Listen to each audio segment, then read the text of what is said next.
এই ৭,০০০ টাকার বারবিকিউ প্ল্যাটারে কী পাওয়া যায় এবং এটা আসলে ওয়ার্থ ইট কিনা আজকের ভিডিওটা হবে সেটা নিয়ে।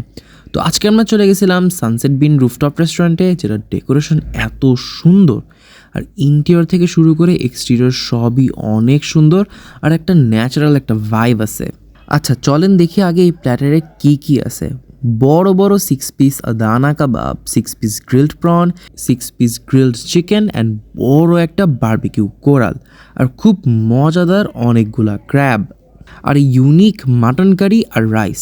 তো প্রথমেই শুরু করলাম আদানা কাবাব দিয়ে। এটা অত বেশি জুসি না হলেও test was pretty good. Smoky একটা সুন্দর ফ্লেভারও আছে আর যে মেয়োটা দেয় ওটার মধ্যে ডিপ করে খাইতে যা লাগে না ভাই, পুরাই মাথা নষ্ট করা। অ্যান্ড দ্য চিকেন ভাই ওয়াজ সো ড্যাম গুড।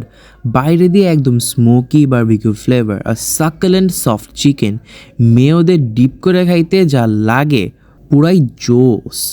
তারপর ট্রাই করলাম প্রনের ডেলিকেট ফ্লেভারের সাথে স্মোকি ফ্লেভারটা খুবই ডিলাইটফুল ছিল। And the fish was pretty decent as well. Mutton কারিটা সবারই অনেক ফেভারিট ছিল, একটু সুইট অ্যান্ড টমেটোর ফ্লেভার ছিল, কিন্তু আমার কাছে অত আহামরি লাগে নাই। But the crab was so good. আপনাদের ভাবি আমাকে বলছে এই পর্যন্ত this is the best crab. এটার লোকেশন হচ্ছে উত্তরা সেক্টর 7 বিএনএস সেন্টারের একদম টপ ফ্লোরে। লাস্টে ডেজার্টে নিয়েছিলাম kulfi. It was super premium কারণ একদম বাদাম দিয়ে লোডেড ছিল। So if you like this video, don't forget like and follow my page for more. This is from food core, signing out.